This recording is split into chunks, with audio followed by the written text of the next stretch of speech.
nama saya Novan Jonis, dan pada video ini saya akan memberikan penjelasan terkait resume saya untuk seleksi interview pada internship DDB Telkom batch Agustus 2024. Sebelumnya, terima kasih untuk panitia seleksi dan rekruter karena telah memberikan kesempatan saya untuk mengikuti tahap interview ini.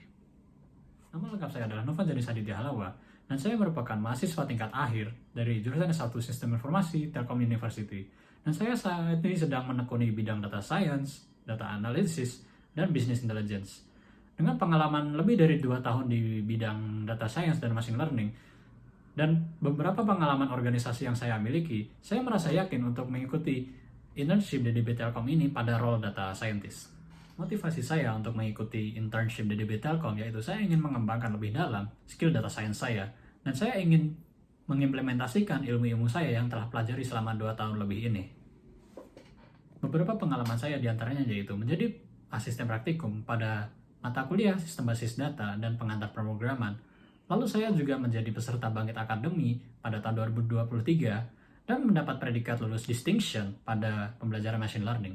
Dari beberapa pengalaman tersebut, saya semakin yakin untuk mendaftarkan diri saya pada internship DDB Telkom dengan harapan tidak hanya menambah value atau nilai kepada Telkom Indonesia, tetapi juga kepada diri saya.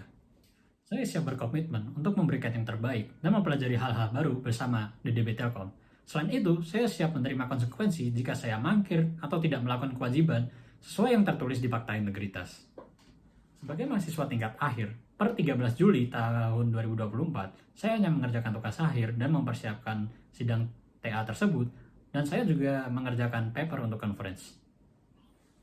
Saya telah mengerjakan cukup banyak project, di antaranya yaitu Customer Churn Prediction, lalu Heart Disease Prediction, lalu Sentiment Analysis, yang ketiganya menggunakan pendekatan Machine Learning Model, lalu pembuatan data warehouse, ada data visualization pada sales di perusahaan Amazon, dan sebagainya.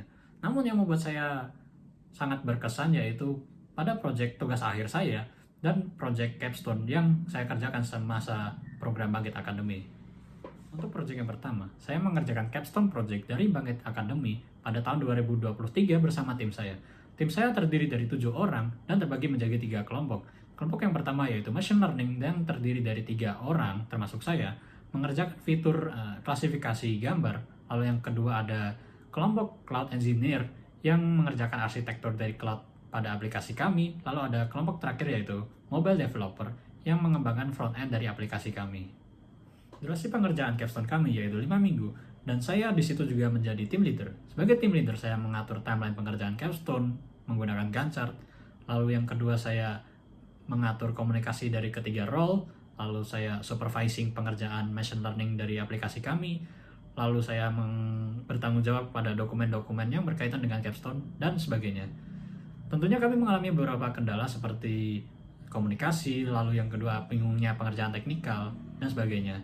Tetapi kami terus berusaha yang terbaik dengan menyelesaikan permasalahan satu persatu, seperti kami meningkatkan komunikasi, lalu yang kedua kami bertanya kepada advisor untuk saran-saran pengerjaan teknikalnya. Dan pada akhirnya kami berhasil menyelesaikan capstone project kami dengan hasil yang maksimal. Dan hal tersebut membuat saya sangat senang dan berkesan karena saya baru pertama kali menjadi team leader, dan pada saat yang sama saya baru pertama kali mengerjakan project dengan teman-teman yang dari berbeda universitasnya.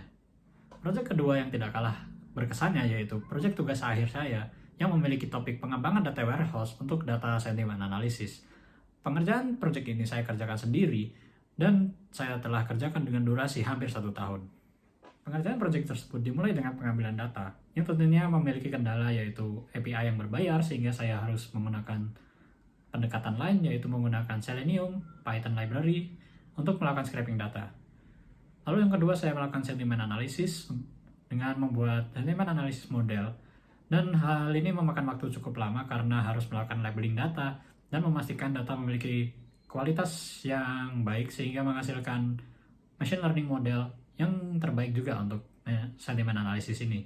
Lalu yang ketiga, saya melakukan proses ETL untuk menghasilkan data warehouse dari data-data yang telah saya kumpulkan tadi. Proses ETL ini memiliki kendala juga yaitu tools yang tidak kompatibel untuk project ini, sehingga saya harus menggunakan pendekatan lain yaitu membuat program Python untuk melakukan proses ETL dengan bantuan library Pandas. Setelah menghasilkan data warehouse yang terbentuk dalam format MySQL, saya melakukan visualisasi data tersebut menggunakan tools Tableau.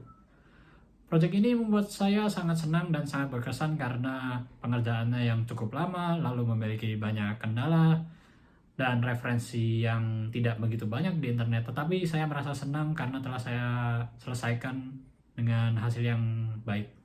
Berdasarkan pengalaman dan proyek-proyek yang telah saya jelaskan sebelumnya, dari skala 1 sampai 10, saya merasa dapat menggunakan tools seperti Python dengan skala 9, lalu library-nya yaitu NumPy, Pandas, sklearn, ataupun Selenium dengan skala 8. Lalu ada TensorFlow yaitu library Python yang digunakan untuk merancang deep learning dengan skala 7. Lalu ada MySQL dengan skala 8. Lalu ada PHP dengan skala 7. Lalu ada tools seperti Tableau, Excel, dan Google Looker Studio atau Google Data Studio dengan skala 8. Baiklah, itu saja untuk video resume saya. Saya ucapkan sekali lagi terima kasih kepada rekruter dan panitia seleksi karena telah memberikan kesempatan kepada saya untuk melakukan video interview ini. Dan saya berharap dengan sangat tinggi saya dapat berkontribusi pada proyek-proyek besar dari Telkom Indonesia melalui internship DDB Telkom ini. Sampai jumpa.